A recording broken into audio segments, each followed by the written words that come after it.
Assalamualaikum warahmatullahi wabarakatuh. Halo semuanya, apa kabar kalian? Miss harap kalian dalam keadaan sehat walafiat ya. Nah, di materi pembelajaran kali ini, Miss akan menyampaikan salah satu materi yang telah kalian pelajari karena materi kalian memang telah habis, jadi kita hanya mereview. Nah, sebelum memulai pembelajarannya, marilah kita membaca bacaan basmalah. Bismillahirrahmanirrahim. Oke, baiklah, di sini ada rencana pelaksanaan pembelajaran. Jadi di sini kalian akan belajar tentang materi letter writing yang telah kalian pelajari. Tujuan dari pembelajaran ini yaitu kalian dapat menerapkan tujuan komunikasi dan unsur kebahasaan beberapa teks khusus dalam bentuk surat pribadi.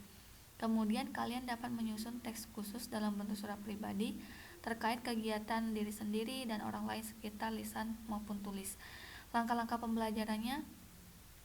Jadi sebelum Miss menyampaikan materi ini, ada beberapa review materi yang akan Miss sampaikan juga.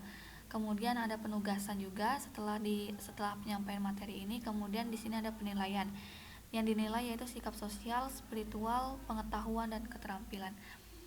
Oke, jadi ini Miss mereview materinya ya. Jadi di semester 2 itu kalian telah belajar tentang letter writing, personal letter. Nah, itu yang akan diulang kembali. Kemudian ada cause and effect, kemudian ada text explanations, kemudian ada passive and active voice. Miss harap pembelajaran kita yang di kelas kemarin dapat kalian pahami uh, dan kalian benar-benar paham, atau jika kalian belum paham kalian bisa tanya ke Miss secara langsung. Oke, langsung saja. Di sini ada dua jenis letter atau surat. Jadi surat itu terbagi menjadi dua, ada informal letter atau yang biasa familiar bagi kita yaitu personal letter. Yang kedua yaitu formal letter. Nah, social function atau fungsi sosial dari personal letter, di sini kita belajarnya tentang personal letter ya. Personal letter are letters that are written to people we know such as friends, parents, siblings, and cousins. Jadi personal letter itu adalah sebuah surat yang kita tulis untuk ditujukan kepada teman kita, orang tua, saudara kita, dan atau sepupu kita atau orang-orang khusus yang ingin kita kirimkan surat. Nah, so letter are not only written to inform but to strengthen and bond between two people write to each other. Jadi personal letter ini juga berfungsi tidak hanya memberikan informasi tetapi untuk mempererat tali persaudaraan antara dua orang. Kemudian di sini ada linguistic feature-nya, fitur kebahasaan dari personal letter ini. Ada struktur kalimatnya menggunakan grammar. Jadi grammar itu penting di sini.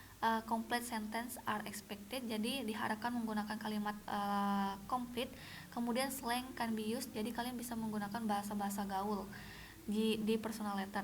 Kemudian kalian bisa menggunakan contractions seperti I'll, singkatan-singkatan seperti ini, dan personal pronouns such as I, we, you, dan menggunakan active voice. Kemudian style di personal letter itu menggunakan bahasa antara satu atau dua orang personal pronouns.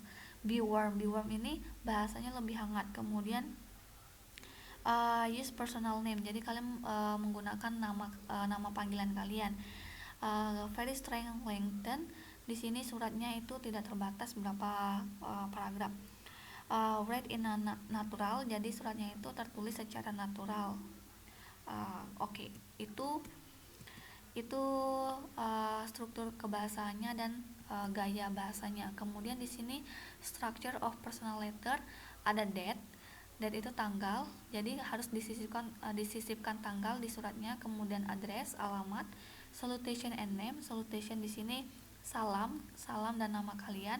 Introduction ini berupa opening. Kemudian body, isi dari suratnya. Kemudian closure ini adalah penutup suratnya. Complimentary close, ini salam penutup, bisa menggunakan I love you, sincere yours, and love. and so on. Signature, tanda tangan, postscript, PS ini biasanya terdapat di surat-surat luar negeri. Oke, di sini ada expression used in personal letter. Jadi di personal letter itu ada beberapa ekspresi yang dapat kalian gunakan, seperti gratitude. Gratitude itu ucapan syukur gitu. Contohnya seperti I am very grateful for, aku sangat bersyukur untuk bla bla bla. Thanks very much for, terima kasih banyak untuk bla bla bla. Nah, kalian bisa menggunakan gratitude. Kemudian kalian bisa menggunakan giving advice. Giving advice ini memberikan nasihat, seperti I think you shouldn't, aku pikir kamu tidak harus bla bla bla.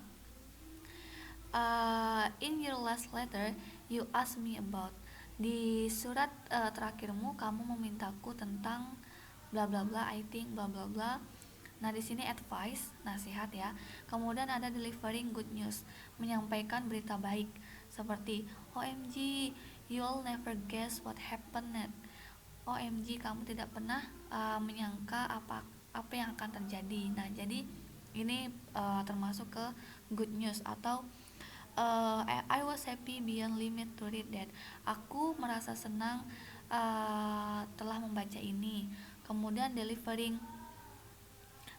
bad news, selain delivering good news, di personal letter itu juga delivering bad news, menyampaikan berita yang buruk, seperti I'm sorry but I have to tell you that, aku meminta maaf tetapi aku harus mengatakan bahwa bla bla bla, dan so on. Oke, kemudian ada asking for help, meminta pertolongan. I wonder if you could help me, aku berharap kamu dapat menolongku. I hope it's not too much to ask but bla bla bla, aku berharap itu tidak terlalu banyak untuk meminta tetapi bla bla bla ya. Kemudian yang terakhir ada apologizing. Apologizing ini adalah meminta maaf, ekspresi meminta maaf, seperti I'm so sorry that, aku sangat meminta maaf untuk bla bla bla. Nah, di sini dan inilah ekspresi-ekspresi yang dapat kalian gunakan di personal letter. Kemudian di sini implementasi atau kalian dapat menggunakan ekspresi itu di salutation, di salam pembuka seperti dears, sweetheart, darling. Kemudian di closingnya juga kalian bisa menggunakan starting the letter, ketika awal pengulaan suratnya. Kemudian di conclusionnya, di penutupnya. Oke, mungkin cukup sampai di sini penjelasan Miss. Jika kalian belum paham dengan penjelasannya, kalian bisa bertanya melalui Google Classroom, atau kalian bisa personal chat. Tetap semangat walaupun kalian belajar dari rumah. Jangan lupa tugas-tugas yang dikerjakan. Stay at home, tidak perlu keluar rumah jika itu tidak perlu.